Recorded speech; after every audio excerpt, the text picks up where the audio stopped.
Hey, Swarthos here. 1st of April 2020. I had been kicking over some ideas of what I was going to produce today. But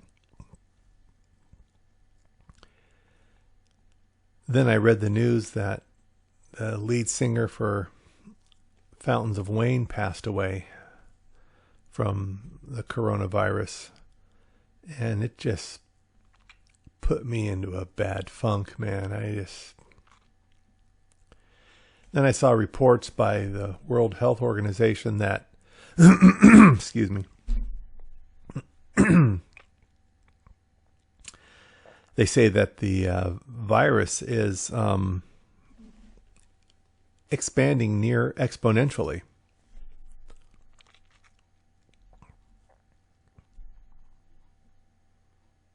It's hard to see any end in sight, isn't it? It's difficult to wrap your mind around some sort of definitive end to this. When I think about it, when I allow myself to think about it, I try not to think about it too much. Or else you can get depressed, especially if you're a person that is sensitive like I am. Things bother me, and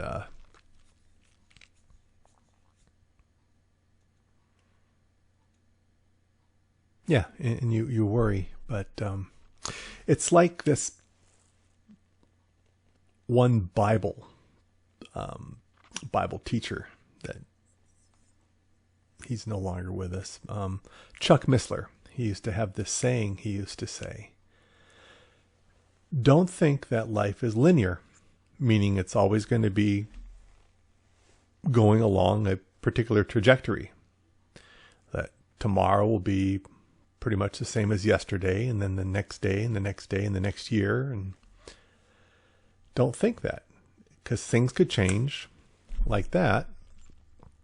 And the next thing you know, you have a whole entire existence, a whole different reality than you're used to. A paradigm shift. And I've been saying that. Well, on my Facebook, I've been going around saying, I think a paradigm shift is coming. And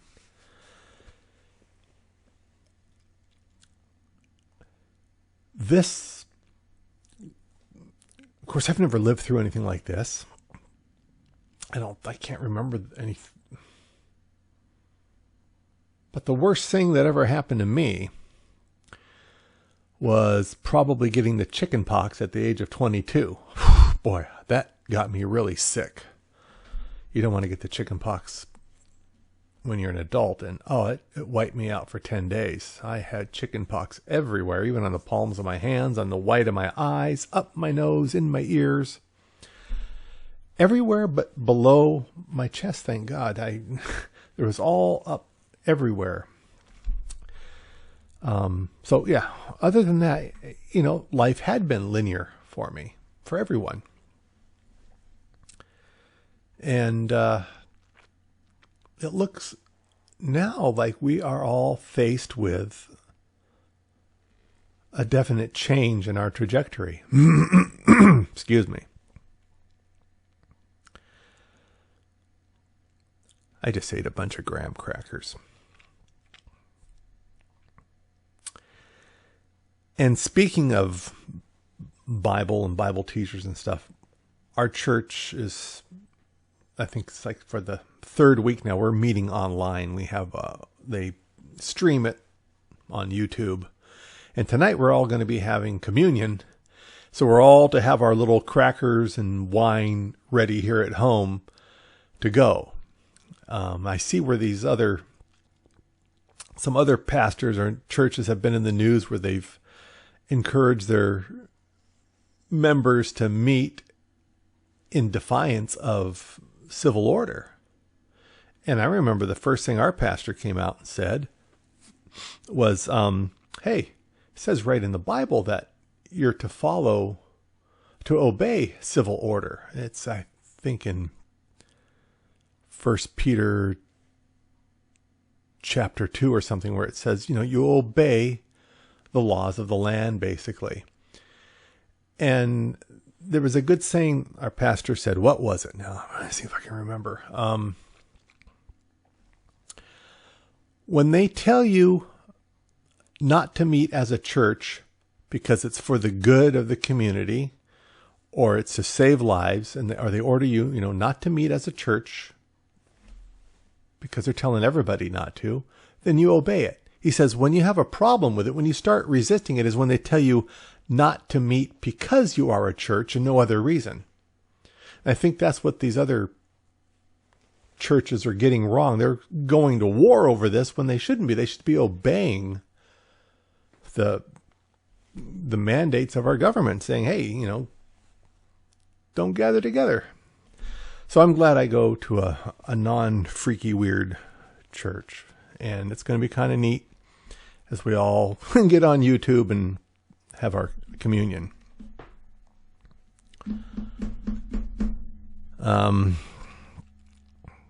Yeah, I was going to do a little review. I kind of enjoyed doing that review on cologne the other day, and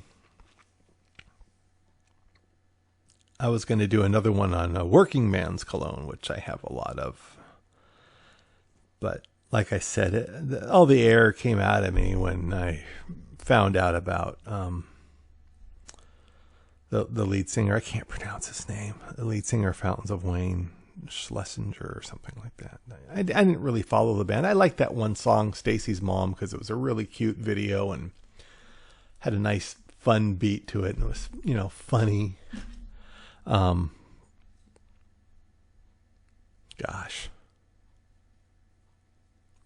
I was so pulling for him when I first saw the news that he was in a hospital on a ventilator. I thought, okay, good.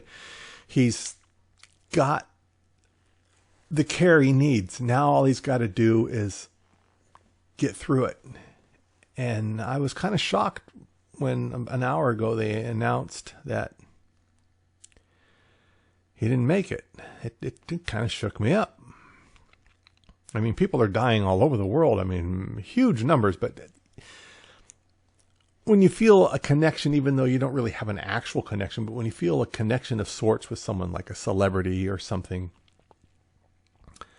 or a personality that you're accustomed to, it shakes you up and gets very, as they say, real. It becomes real. Then it's like, okay, look, this disease doesn't discriminate.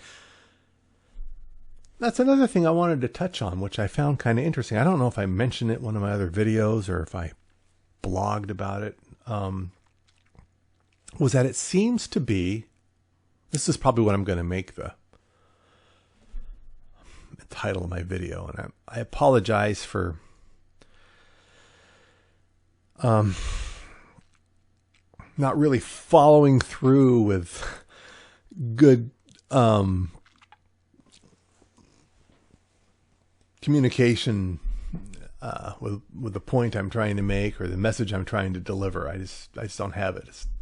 I'm not wired that way. It's it's kind of messed up.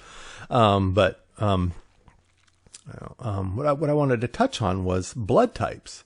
Have any of you followed that, read anything where they're saying, there was a report came out of China, said that people with type A blood seem to be getting this worse than those who have other types of blood. They say that the type A blood, not only can they seem to, I don't know if they catch it easier, but they said that once they get it, then they are like 60% death or something like that of type A blood people. And then, so I kind of dug into that a little bit. Thought, oh my gosh, I hope that's not true, because I'm type A negative. I got A negative blood. And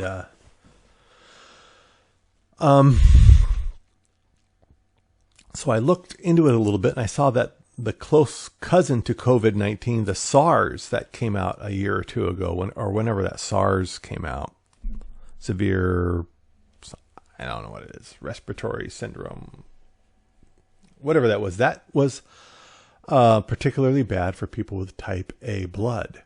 There's something about a certain sugar molecule or something that's attached to type A blood that lends itself to a fast replication of this particular virus.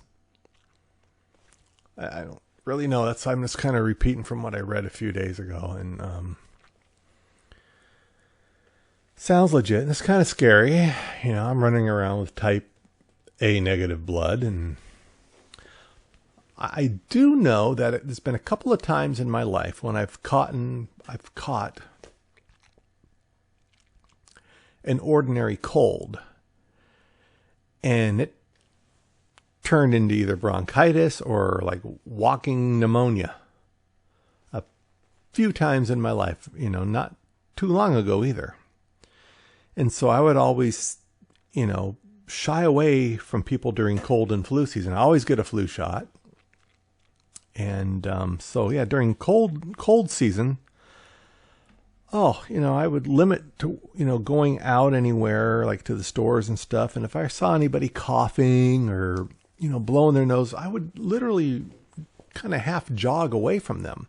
And that was before the coronavirus. That was just for ordinary not this particular coronavirus. It was ordinary coronaviruses. So I fear that this one would really, wreak havoc on me, knowing from how I've responded in the past to just ordinary colds.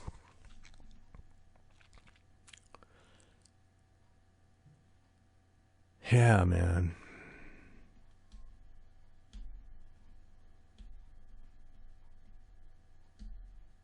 Yeah, we're going into a new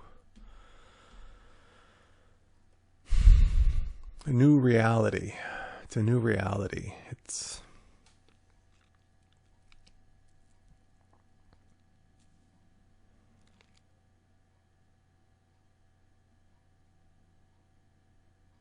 I don't know. Yeah, that's about it. Yeah, check out the blood types. See what you think of that.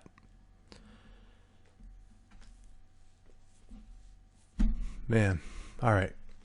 Got to get ready to go to church here. Thanks for watching. Swarthos out.